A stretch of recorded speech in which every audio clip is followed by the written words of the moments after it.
Day 71 of this war, and I need you to understand something before I say anything else. Everything you are hearing from the mainstream media, from the White House press briefings, from the Pentagon spokesman, almost none of it matches what is actually happening on the ground. I have spent 30 years inside the American military system. I have sat in rooms where wars are planned. I have read the intelligence assessments that the public never sees. And what I am watching right now, today, on this specific day, is one of the most consequential and most misrepresented moments in modern American foreign policy history. So stay with me, because today something happened that changes the trajectory of this entire conflict. And most people do not even know it happened yet. This morning, Iran sent its official response to the United States' proposal to end the war. It went through Pakistan, the mediator that both sides have trusted more than anyone else in this crisis. Pakistan confirmed receipt. Iran confirmed it was sent. And right now, in Washington and in Islamabad and in Tehran, people are reading that document and making decisions that will shape what the next weeks look like. We do not yet know exactly what Iran's response says, but we know several things. We know that Iranian officials have been calling the American proposal, in their words, an American wish list. We know that Iran submitted its own 14-point proposal just last week. We know that there is, in the words of one analyst who has been briefed on the talks, a huge gap between the positions of the two parties. So when I tell you this is a critical moment, I am not being dramatic for the camera. I am describing the reality of where this negotiation stands on this specific morning. But before I get into the diplomacy, I need to walk you through what is actually happening militarily right now, because the military situation and the diplomatic situation are completely connected. You cannot understand one without understanding the other. And the military situation today is dangerous in ways that the ceasefire language being used by both sides completely conceals. Let me start with the Strait of Hormuz, because everything in this crisis comes back to that 34-kilometer strip of water between Iran and Oman. The strait is still closed. Not technically closed, not partially closed, effectively closed. Before this war started, 3,000 ships used that strait every single month. Today, that number is around 5% of what it was. Around 150 ships. The rest are sitting at anchor, waiting, going nowhere. And this morning, another bulk carrier in the Persian Gulf reported being struck by an unknown projectile, according to the UK Maritime Trade Operations Centre.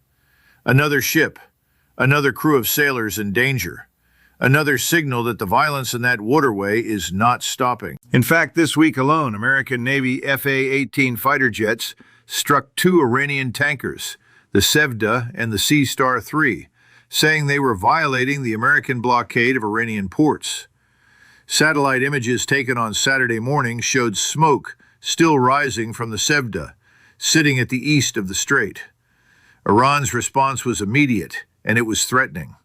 A senior Iranian military commander said publicly that countries enforcing sanctions on Iran will face problems when their vessels pass through the Strait of Hormuz. That is not diplomatic language. That is a warning. And it came this morning, on the same day Iran is supposedly sending a peace proposal to Pakistan. That tells you everything you need to know about how both sides are managing this crisis. They are fighting and talking at the same time, striking and negotiating simultaneously. And that combination, that dangerous mix of military pressure and diplomatic effort happening at the exact same moment, is the most unstable possible environment for a negotiation to succeed. Every time a ship gets hit, every time a Navy jet fires on an Iranian vessel, every time Iran launches a drone at a Gulf state, both sides get pulled further apart at the exact moment they need to come together. This is the fundamental danger of where we are on May 10, 2026.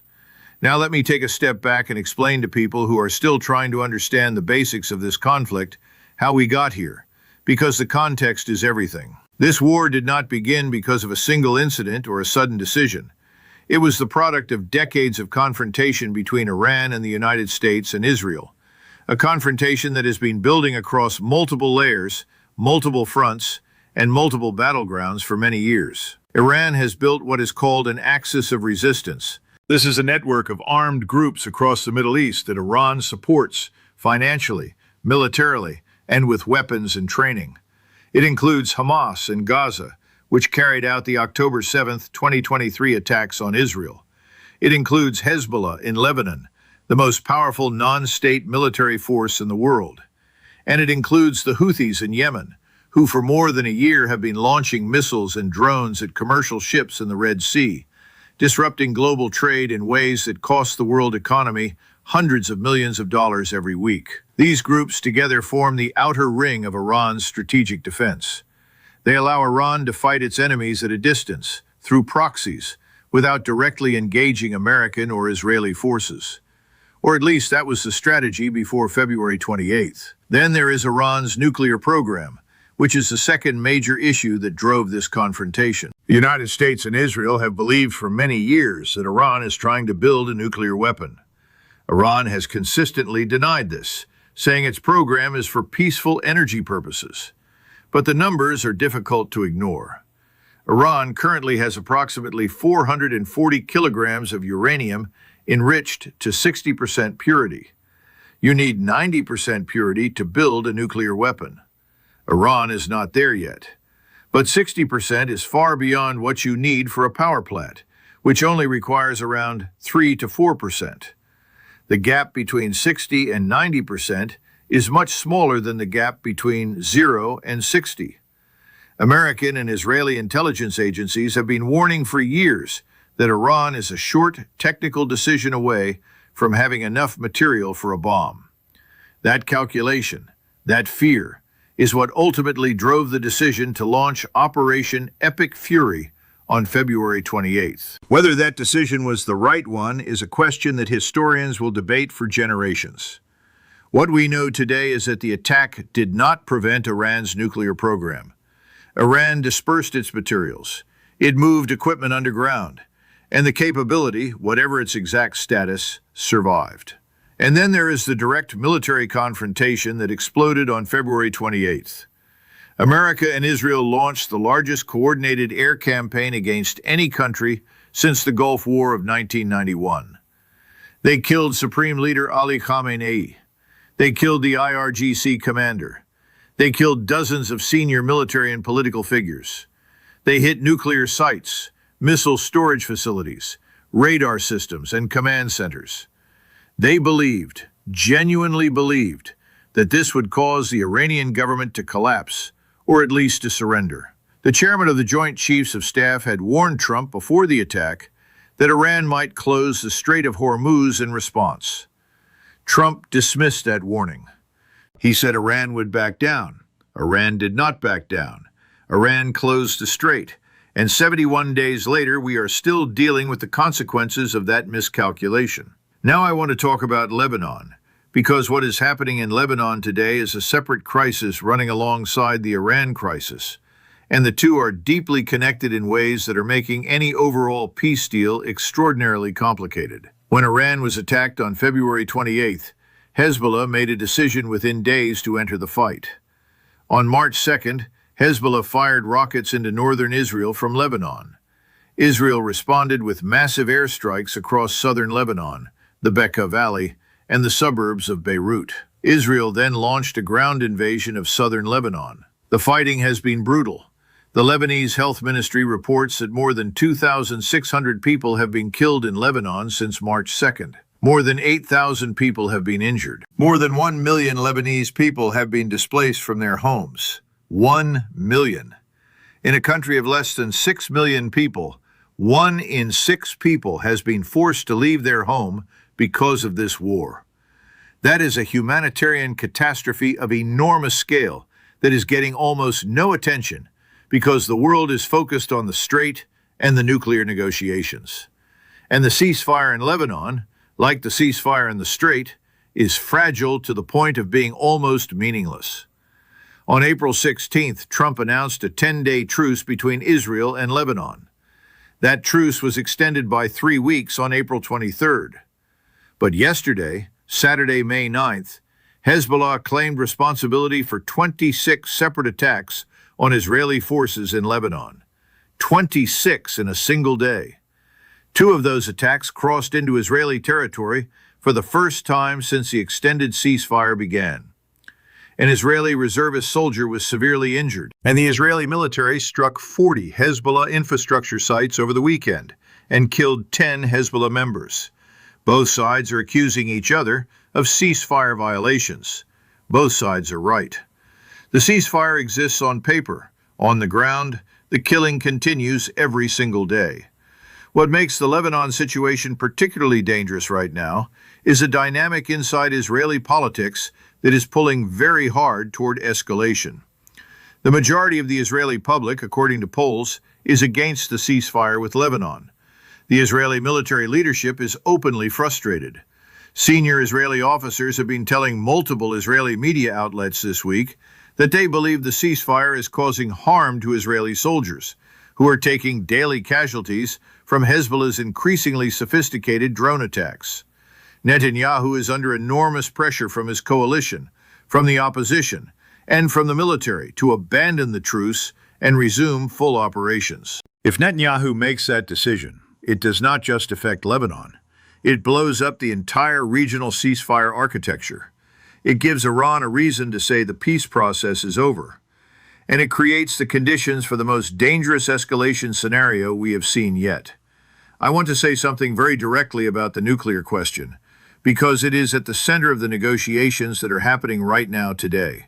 And I do not think most people understand how difficult this issue actually is. The American proposal, the one that Iran responded to this morning through Pakistan, reportedly requires Iran to give up its nuclear enrichment program entirely, stop enriching uranium, ship its existing stockpile of highly enriched uranium out of the country, accept long-term restrictions on its nuclear activities lasting more than 10 years. From an American perspective, these demands make complete strategic sense. America does not want a nuclear-armed Iran. Nobody does. But from Iran's perspective, giving up nuclear enrichment is not simply a military or technical concession. It is a sovereignty question.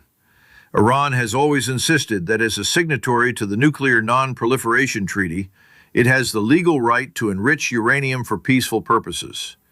Surrendering that right, especially after being attacked, especially after its supreme leader was assassinated, would be seen inside Iran as a humiliation of historic proportions.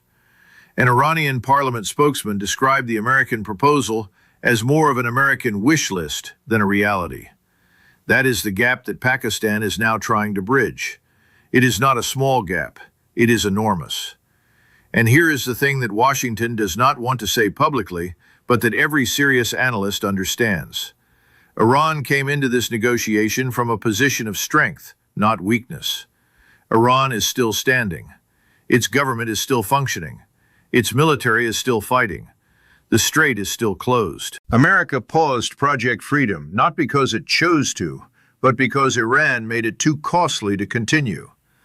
America is at the negotiating table, not because it won the military campaign, but because the military campaign did not achieve its objectives. In that context, Iran's negotiators have every reason to hold firm on their core demands.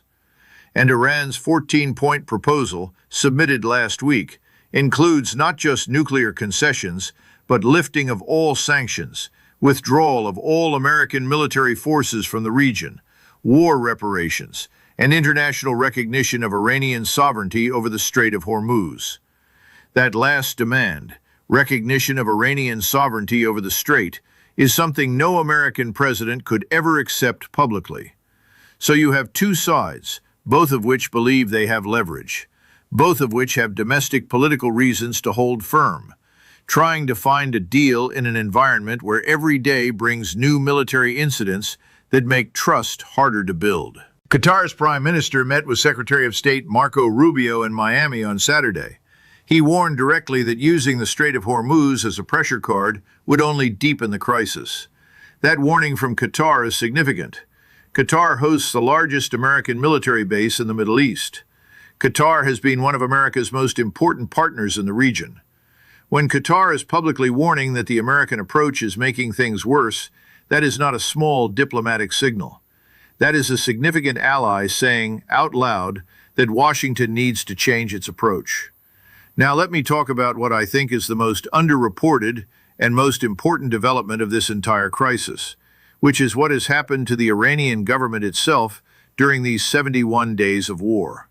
Before February 28th, Iran was governed by a complex system with the supreme leader, the elected president, the parliament, the IRGC, and various competing factions all playing roles in decision-making. That system has been fundamentally transformed by this war. After Khamenei's assassination, the IRGC moved quickly to install Mujtaba Khamenei, the son of the late supreme leader, as the new leader. But sources inside Iran and analysts at Western think tanks are increasingly saying that Mujtaba is not really governing. He is legitimizing decisions made by the IRGC commanders. The actual power in Iran right now sits with IRGC commander Ahmad Vahidi and a narrow circle of military leaders. The civilian government, President Pezeshkian, has been effectively sidelined. Civilian institutions have been pushed to the margins. The IRGC is openly running key state functions in ways it never did before the war. This is deeply important for the negotiations, and here is why. When you are trying to negotiate a peace deal with Iran, you need to know who actually has the power to say yes. If the civilian foreign minister is at the table, but the IRGC commanders are the ones making the real decisions, any agreement the foreign minister reaches could be overruled or ignored by the generals. A senior Pakistani official briefed on the peace talks said the Iranians are reacting extremely slowly. That slowness is not accidental. It reflects the internal difficulty of getting a hardline military institution that believes it is winning to agree to compromises that look like concessions. And what about the Houthis? Because while the world has been focused on the Strait and Lebanon, the Houthis in Yemen have not stopped. Since they began attacking Red Sea shipping in late 2023, they have launched more than 300 attacks on commercial vessels. American and British airstrikes on Houthi positions in Yemen have not stopped the attacks. They have continued. The Red Sea, which normally carries about 12% of global trade, has been effectively abandoned by most major shipping companies. Vessels are rerouting around the southern tip of Africa, adding weeks to their journeys and billions of dollars to global shipping costs. And the Houthis have made clear that they see themselves as part of the wider axis of resistance, fighting alongside Iran against American and Israeli power. Their attacks will not stop simply because Iran signs a deal. The Houthis have their own leadership, their own military capability, and their own strategic logic. Any comprehensive peace in the region has to account for them. And so far, no peace proposal on the table does. The global economic consequences of all of this are continuing to worsen. Oil prices remain above $100 per barrel. American oil exports have fallen 26% in the last week from all-time highs, even as other countries desperately try to replace supplies that used to come through the strait. Chevron's CEO warned this week that physical shortages are coming. He said it will start in Asia, move to Europe, and hit the United States last. American energy stockpiles are shrinking rapidly. Every week the strait stays closed is another week of damage that compounds. Economists are saying that at this rate, if the situation is not resolved in the next 30 to 60 days, the global economic damage will be severe enough to push multiple major economies into recession. The United Kingdom announced yesterday that it is deploying HMS Dragon, a Royal Navy warship, to the Middle East. The UK and France are trying to build a multinational coalition to protect shipping in the strait when conditions allow. When conditions allow. That phrase tells you everything. They are not going in now. They know it is too dangerous now.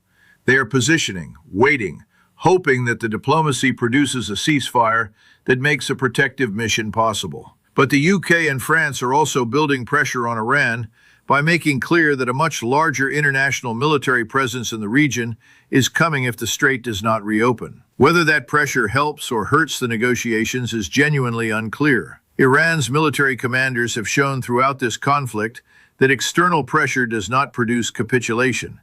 It produces hardening. So where does that leave us on this morning of May 10th? Let me give you my honest assessment, as directly as I can, based on everything I know and everything I have seen in 30 years of studying how these situations develop and how they resolve or fail to resolve. The diplomatic process is alive. Iran's response went to Pakistan this morning. That is a positive signal. Both sides are still talking. Both sides still seem to want a deal. That is genuinely important, because there have been moments in the last 71 days when it seemed like the talking might stop entirely. It has not stopped. That matters. But the gap between the two positions remains very large. America wants Iran to give up its nuclear program, reopen the strait, and constrain its support for proxy groups across the region. Iran wants sanctions lifted, security guarantees, reparations, and recognition of its sovereignty.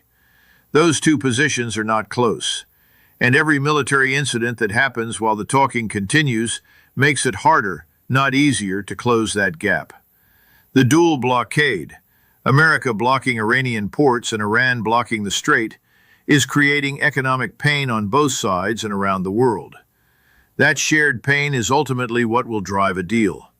But pain takes time to accumulate to the point where it forces compromise. And the question is whether the military situation can remain controlled enough for the diplomacy to have time to work. The next 48 to 72 hours are critical. Pakistan has Iran's response. That response will be transmitted to the American side. America will read it and decide how to react. If America's reaction is that Iran has moved significantly toward a workable framework, the talks will intensify, and there is a real possibility of an agreement in the coming days or weeks. If America's reaction is that Iran has not moved at all, that the response is simply a repackaging of demands that Washington cannot accept, then the talks could collapse. And if the talks collapse, both sides will face enormous pressure to demonstrate strength through military action rather than restraint through diplomacy. That is the moment I am most worried about. Not the current level of violence, which is terrible but contained, but the escalation that happens when diplomacy fails and both sides feel they have no alternative but to fight harder. I have been analyzing wars and crises for 30 years. I have seen situations that looked impossible resolve in ways nobody predicted. I have seen situations that looked manageable spiral into catastrophes that nobody wanted. I cannot tell you with certainty which direction this goes from here. What I can tell you is this: the decisions being made right now, today, in Washington, in Tehran, in Islamabad, in Doha, and in Jerusalem, are the decisions that will determine the answer to that question. The world is at a genuine fork in the road. One path leads toward a deal that ends the shooting, reopens the strait, and begins a long, painful diplomatic process of rebuilding some kind of workable relationship between America and Iran. The other path leads toward a collapse of the current fragile ceasefire, a return to full military operations, and a regional war that spreads in ways that no one can fully predict or control. Both paths are real. Both are possible. And we will know much more about which one we are on by the end of this week. Stay with me. This is the story that matters more than any other story in the world right now, and it is moving fast.